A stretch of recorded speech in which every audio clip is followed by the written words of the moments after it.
February 12, 2019. Before we get to the verdict, ask yourself this. If a man feeds entire villages that the government forgot, builds schools with drug money, and employs thousands of people who have no other options, is he a criminal? Or is he a symptom of something that was already broken long before he arrived? Now ask yourself that same question again after you hear what he did with a tree branch. The 12th of February, 2019. A federal courthouse in Brooklyn, New York. It is winter. The streets outside are cold. Glass towers standing still in the gray morning. Inside the courtroom, after 12 weeks of testimony, 14 cooperating witnesses, intercepted recordings, ledgers, photographs, weapons, a jury of 12 ordinary Americans files back into the room. The defendant sits at the defense table in a dark suit. He is 5'6". His hair is neatly combed. He has worn the same mustache since he was a teenager in Sinaloa. He looks like someone's uncle, the quiet kind, the polite kind, the kind you wouldn't notice at a neighborhood dinner. His name is Joaquin Archivaldo Guzman Loera. The world calls him El Chapo, the Shorty. For 25 years, he ran the Sinaloa Cartel, the largest, most profitable, most violent drug trafficking organization in human history. Hundreds of tons of cocaine, tens of tons of heroin and methamphetamine, billions of dollars. Submarines, actual submarines, purpose-built, navigating Pacific waters with multi-ton loads sealed inside watertight compartments. Tunnels engineered under the US-Mexico border lit, ventilated, some equipped with rail systems. An encrypted private communications network he paid $1 million to have built from scratch. He escaped from Mexico's highest security prison twice. The first time inside a laundry cart. The second time through a 1.5-kilometer tunnel dug directly beneath the shower drain in his cell. Forbes put him on the billionaires list. The four-person stands, guilty, all 10 counts. But here's the thing about El Chapo. The story doesn't start in a Brooklyn courtroom. It starts in the mountains of Mexico, in a place so poor that the only thing growing reliably in the soil was opium. And to understand how a man ends up here, in a suit, in front of a federal jury, facing life in prison, you have to understand what those mountains made him. Because this isn't the story of a bad man who got caught. It's the story of a system that produces men like him, and the price everyone pays when that system keeps running, even after the man himself is behind bars. And what he did with it. How does a barefoot kid from the Sierra Madre become the most wanted man on the planet? And how do you finally bring him down? Badiraguato, Sinaloa, 1,954. No electricity, no schools, no roads in or out of the Sierra Madre that you could reasonably call a road. Badiraguato is a rural district in the western Mexican state of Sinaloa, where the mountains rise to nearly 10,000 feet and form valleys, so isolated that the outside world might as well not exist. No cars, no telephones. The rainy season cuts off what little access there is. The federal government knows the place exists on a map, but it has never considered this a problem worth solving. Joaquin Guzman is born here, into a subsistence farming family. His father, Emilio, grows a little corn. He also grows poppies. In Badiraguato, poppies are how you eat. The altitude, the humidity, the light, the conditions are ideal, and the crops grow better than anything else that can be planted at elevation. And since the 1940s, criminal organizations have come here more reliably than any government official ever has, buying product for cash. Domestic violence in this environment is not an exception. It is a structure. Emilio beats his son not in isolated outbursts, but as a way of understanding power and relationships. By the time Joaquin is 9, he is selling oranges in Culiacan to contribute money to the household. By 15, after a beating worse than the usual ones, he leaves and never comes back. He is small, even by the standards of his region. He will spend his entire life being underestimated because of it. People will call him Chapo, local slang for someone short, as if it were a weakness. He will make it a brand. But here's what actually happens when Joaquin Guzman leaves the mountains. He is not lost. he has somewhere to go. Because his relative, his cousin, Miguel Angel Felix Gallardo, is already running what will later be called the Guadalajara Cartel. Felix Gallardo is nothing like what people imagine when they picture a drug lord. He dresses well. He has political connections. He understands that violence is a last resort, not a first one, that an organization operates best when it is invisible. DEA analysts will later call him the architect of the modern Mexican cartel system. People call him El Padrino, the Godfather. He sees something in his small, quiet cousin with the watchful eyes. Joaquin is hired. This is the inciting moment. Not because Felix Gallardo teaches him crime, but because for the first time in his life, Joaquin Guzman is inside an organization with systems, with hierarchy, and with room to advance. For a kid who grew up without electricity, without school, without any protection from his own father, this is the closest thing to opportunity he has ever seen. He starts as an errand runner, then as a small logistics supervisor, then as a route manager. He learns fast, not because he is uniquely brilliant, but because he pays attention. He watches the people around him and memorizes what makes them fail. He also memorizes what Felix Gallardo does right. And what he learns, faster than anyone else around him, is this: the organization doesn't exist to serve the people who run it. The people who run it exist to serve the organization. The boss can die, get arrested, disappear. But if the system is solid enough, if the routes are diversified enough, if the corruption runs deep enough, the organization continues. That's the difference between a gang and an empire. He starts thinking about that very early on, earlier than Felix Gallardo realizes. But what happens when the student starts to see that the teacher isn't thinking big enough anymore? Guadalajara, 1980. Joaquin spends the next decade learning everything: logistics, corruption, violence. How to move product across a border that is simultaneously the most surveilled and the most porous in the world. Felix Gallardo's system is elegant in its own way. Pay off the right officials, use the right transport corridors, keep violence to a minimum because violence attracts attention. Joaquin absorbs all of this, but he also notices something his boss doesn't want to admit: the entire system depends on trust, and trust is the most fragile currency in existence. By the late 1980s, Joaquin is managing logistics for the Sinaloa corridor and the Pacific Coast route into California and Arizona. He is methodical.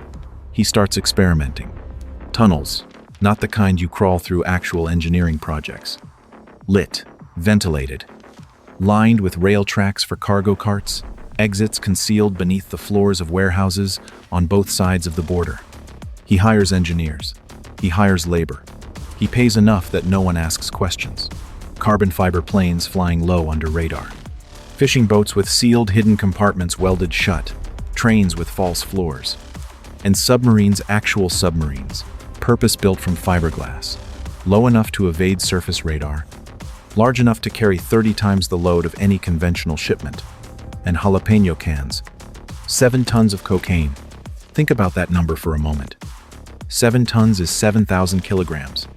Each kilogram of cocaine at U.S. retail in the early 1990s could generate anywhere from $15,000 to $25,000 in revenue. Run the math.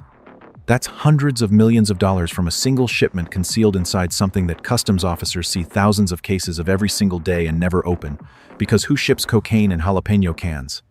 This is not a clever trick. This is an engineering problem solved at scale. Joaquin doesn't think like a criminal. He thinks like a supply chain manager whose product happens to be cocaine.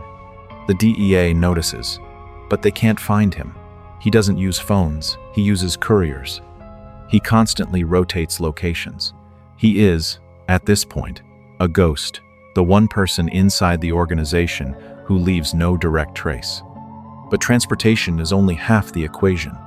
The other half is corruption, and this is where Joaquin genuinely surpasses everyone before him. He doesn't just bribe local police. He doesn't just buy off customs officers. He builds a corruption architecture that runs from the lowest level straight to the top. Beat cops receiving weekly envelopes, judges receiving anonymous wire transfers, military generals receiving second homes in Cancun. Evidence presented at the Brooklyn trial revealed that members of the Mexican government at ranks not publicly named in the courtroom, were paid to protect or tip off the cartel. The early warning system worked like this. When a DEA operation was being planned, someone inside the loop would share information. That information would travel through an intermediary, never directly, and reach Joaquin early enough to move the product, close the location, and disappear. Raids on warehouses found nothing. Trucks stopped at checkpoints contained exactly what they were supposed to contain. The road was clean because someone had swept it. The billions of illegal dollars generated from U.S. drug sales were then quietly moved back to Mexico. In trucks, in planes, in a vehicle driven by Joaquin's own brother in a 1989 seizure in Douglas, Arizona, officers found $1.26 million in cash hidden in concealed compartments of a truck his brother was driving. Then the money was laundered through shell companies, a juice company, a fish flour company, a chain of small retail stores. Money entered as legitimate business investment and came out as clean profit. The cartel's accountants worked alongside those of real businesses, and no one on the outside knew the difference. But the real question isn't whether he can build an empire. The question is, who does he become when he has to protect it? Sinaloa, 1989. In 1989, Felix Gallardo is arrested. The Guadalajara cartel fractures. Different factions claim different territories. Joaquin claims Sinaloa. This is the point of no return. Running logistics for someone else's organization is one thing. Building your own and defending it requires a different kind of man. Joaquin becomes that man very quickly. He assembles sicarios, hitmen. He uses them not as a last resort, but as a management tool. Rivals are kidnapped, interrogated, tortured. This is where the story becomes uncomfortable in a way that no number can fully convey. Because one thing is to say, hundreds of acts of violence. Another thing is to hear a former hitman sit on the witness stand in a federal courtroom and describe in detail what he saw. Two men, Joaquin Guzman, a tree branch. The former hitman pauses on the stand, searching for the right words. He speaks in Spanish, through a translator. And the phrase he chooses is, "Their bodies were completely like rag dolls. Before they were shot, before the bodies were thrown into a bonfire." Another man, a rival cartel member, was interrogated, then shot, then ordered to be buried alive.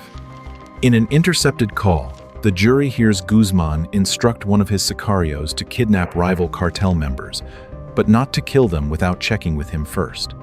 Notice that. Not, "Don't kill them," but "Don't kill them without asking me first." He wanted to be personally involved in that decision. Every time. During the 1990s, Sinaloa is at war with the Tijuana cartel, the Arellano Felix family. Killings happen on the streets of Culiacan, in bars, in churches. In 1993, a hit intended for Guzman at the Guadalajara airport goes wrong and kills Cardinal Juan Jesus Posadas Ocampo, one of the most senior Catholic clergy in Mexico. Guzman subsequently turns himself in to Mexican authorities not out of remorse, but because being inside prison is safer than being outside while the Arellano Felix brothers want him dead. He serves 8 years before the escape that becomes legend. And here is where the moral question becomes genuinely uncomfortable. During those same years, Joaquin Guzman is funding local festivals in Badiraguato, paying school fees for children whose families can't afford them, repairing roads the state government never built, handing cash to families in crisis. Local residents, interviewed across many years, describe him in terms that don't fit any simple narrative about crime. Both things are true. He is feeding the people he protects and killing the people he cannot control. And from the perspective of Sinaloa in 1989, where the choice is not between peace and violence, but between which cartel will control the region, many people choose to trust the man who knows their names. By 1993, the Sinaloa cartel is fully operational. Billions of dollars flowing north to south. Cocaine, marijuana, heroin, methamphetamine, flowing south to north through every method Joaquin's mind can conceive. Carbon fiber planes, fishing boats, trains with false compartments, and submarines. Actual submarines, purpose-built from fiberglass, specifically for this. Low enough to avoid surface radar, large enough to carry payload that would take a conventional smuggler 30 trips to match. The DEA seizes one in 2008. Their engineers disassemble it and cannot figure out how to build an equivalent without professional blueprints. The cartel has constructed a submarine better than anything the government's anti-smuggling agencies could have designed. He pays an IT engineer $1 million to build him an encrypted communications network, encrypted cell phones, encrypted apps, a private internet, in effect, connecting him to associates in Colombia, Ecuador, Canada, and the United States without touching anything that law enforcement can intercept. That engineer later testifies at the Brooklyn trial. He describes the technical specifications of the system in detail. He is one of 14 cooperating witnesses who take the stand and explain the empire piece by piece. Evidence at trial includes recordings of Guzman's own voice calm, specific, businesslike, discussing the shipment of ice, meaning methamphetamine, to Los Angeles, Minneapolis, Ohio, Tucson. He is not excited. He is not agitated. This is logistics, not adrenaline. This is an executive coordinating a supply chain. Guzman distributes cocaine, marijuana, methamphetamine, and heroin to wholesale distributors in Arizona, Atlanta, Chicago, Los Angeles, Miami, and New York. Associates move the cash back to Mexico through shell companies, a juice company, a fish flour company. Ordinary products covering billions of dollars in laundered money moving across the border. In 2009, Forbes estimates his net worth at $1 billion. They put him on the billionaires list. The DEA has been trying to catch him for 15 years. Here's what they know that he doesn't. It's already over. They just haven't told him yet. To understand why he can't see it coming, you have to understand where he is in 2009. He is at his peak. The Sinaloa cartel has defeated or absorbed most of its rivals. He controls an estimated 40–60% of all drug traffic entering the United States, according to DEA estimates. His security detail runs into the hundreds. His intelligence network is deeper than any law enforcement apparatus Mexico can deploy against him. He believes he is untouchable, not out of arrogance, but because 20 years of evidence seems to confirm it. Everyone who has tried to catch him has failed. Everyone who has betrayed him has disappeared. The system works. Why would it stop? The answer is, because the world changed around him without him noticing. After 9/11, the United States poured resources into signals intelligence not just for counterterrorism but for transnational smuggling, because both use the same infrastructure. Intercept technology became more sophisticated. Cooperation with Mexico, never perfect, deepened at the operational level. And with enough time, enough resources, enough patience, even the most careful person leaves a trail. 14 cooperating witnesses. People who worked for him, trusted by him, some of them close to him, all of them talking. All of them sitting in rooms with federal prosecutors, describing the phone calls, the shipments, the violence, the money. The evidence is being assembled like a wall, brick by brick, and Joaquin is standing on the other side of it. He is in Culiacan. It is an ordinary Tuesday. His security detail is outside. He eats breakfast. He checks his phone. A DEA agent will later describe the feeling of that period, knowing your target is eating breakfast, not knowing that you already have enough to convict him, as a kind of quiet torture. Because you can't move too early. You have to wait until the location is confirmed, until the operational window is perfect, until the information can't be leaked. And in the meantime, he is still eating breakfast. He doesn't know. February 22, 2014, 6:40 a.m. Mexican Marines breach the door of a condominium in Mazatlan. No resistance, no gunfire, no way out. Joaquin Guzman Loera is arrested in his underwear. The photograph goes around the world in under an hour. The most powerful drug lord in history, barefoot, half-dressed, blinking in a Marine's flashlight. He looks small. That is the image the government wants the world to have. But here is what happens almost immediately after the photo goes viral. In Culiacan, in Badiraguato, in villages across Sinaloa, people light candles, not to celebrate the arrest, to pray for his release. This is not fear. This is genuine feeling. And it is something that no DEA press release can explain simply. He is taken to Altiplano, Mexico's highest security prison, built specifically to hold people like him. Walls 30 centimeters thick, cameras everywhere, doors controlled electronically from remote stations. No guard carries a physical key to anything. The world exhales. That lasts 17 months. Because what no one inside that prison apparently thought to ask was, what has he been doing this entire time? July 11, 2015, 8:52 p.m. Guards check cell 111 at Altiplano. Guzman is in the shower area, routine, 8:53. He is gone.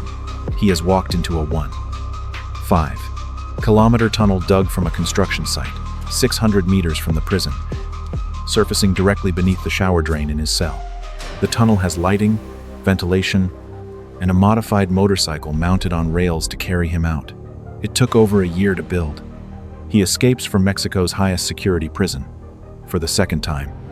The first time, in 2001, he escaped from the Puente Grande prison, concealed in a laundry cart by some accounts, with the assistance of guards who had been paid enough to look the wrong way at the right moment. He lived as a fugitive for over 12 years, managing the cartel from constantly rotating secret locations in the Sierra Madre. Now, this time, he is gone again. The tunneling technique he used to move cocaine across the US border for 2 decades, he used that exact technology to escape from a government prison. That irony was not lost on any journalist covering the story. And more telling than the escape itself is the Mexican government's initial response. Rather than acknowledge that the prison had been compromised from the inside, that someone within the system had facilitated the breakout, the official version initially tried to frame it as a technical failure, a blind spot in the camera system.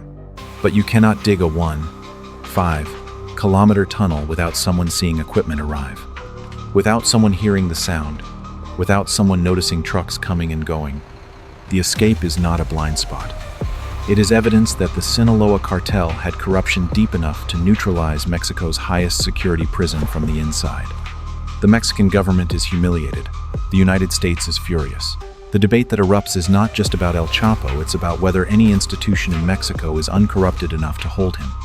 The answer, clearly, is no. He runs for 17 months. He communicates through the encrypted network. He continues managing cartel operations remotely. Sinaloa doesn't collapse without him, because that's exactly the point. He built a system solid enough to run without his presence. And then he makes a mistake. He agrees to cooperate with a film about his life, starring actor Sean Penn. He wants his story told his way. He meets Penn and producer Kate Del Castillo at a secret location in Mexico. The communications surrounding that meeting lead authorities to his location. After the meeting, Penn publishes a long piece in Rolling Stone, a strangely edited, legally complicated, widely debated article that ultimately reveals nothing important about El Chapo that wasn't already known. What it reveals more is this: El Chapo wanted to be known. He granted a Hollywood actor access he had never given any government official because he believed that cinema was the only thing more powerful than power itself. This is the first crack, not a raid, not an informant, a movie. He wanted to be seen. After a lifetime of invisibility, he wanted the world to know the story on his terms. That vanity, the need to control the narrative, is what gets him. The 8th of January, 2016. Mexican Marines recapture him in a firefight in Los Mochis. 5 of his men die. He is taken again, this time with a bullet graze on his leg, scrambling through a sewer drain in the dark. He is extradited to the United States on the 19th of January, 2017, the last day of the Obama administration. The opposing view. Across Sinaloa, people who grew up with nothing are publicly mourning. He paid for their children's school supplies. He fixed roads the government never touched. He showed up at community funerals and weddings and festivals. DEA analysts themselves acknowledge that removing a cartel leader rarely dismantles the cartel. It usually just creates a power vacuum that produces more violence, not less. Within a year of his extradition, Sinaloa splinters. The murder rate in the region spikes. There is a Mexican investigative journalist, her name is withheld here for her safety, who spent 10 years interviewing civilians in Sinaloa. She says the question, was he good or bad, is not the question people there ask. The question they ask is, was he here? The government was not present. The cartel was present. And presence, even when it comes with violence and drugs and death, is what decades of absent governance had made equivalent to stability. Is the world safer without El Chapo in it? Ask someone in Sinaloa. Ask someone in Chicago. And the question that haunts everyone who has studied this case: if you destroyed him and the cartel only got stronger, what exactly did you win? February 12, 2019. The foreperson reads all 10 counts. Guilty, guilty, guilty. Joaquin Guzman Loera is convicted of running a continuing criminal enterprise, 26 drug-related violations, and 1 murder conspiracy. He faces a mandatory sentence of life in prison without the possibility of parole. The trial lasted 12 weeks. 14 cooperating witnesses took the stand: his bookkeeper, the IT engineer who built the encrypted network, former hitmen, former business partners, even a named Mexican government official. Defense attorneys attacked the credibility of every witness, pointing out that all of them were trading testimony for lighter sentences, that criminal testimony is by its nature unreliable. The jury was not persuaded. Acting Attorney General Matthew Whitaker stands at a podium and calls it justice. FBI Director Christopher Wray calls it justice. The DEA calls it justice. Homeland Security investigation agents call it justice. The acting U.S. Marshal calls it justice and thanks his colleagues for their dedication and courage. And it is justice. Over 130,000 kilograms of seized cocaine and heroin, hundreds of murders, billions of dollars laundered through juice companies and fish flour companies, and bulk cash smuggled in trucks driven by his own brother. 25 years of flooding American communities with drugs that destroyed lives at scale. Children growing up in Chicago with addicted parents. Neighborhoods in Miami where every building has someone who died from Sinaloa cocaine.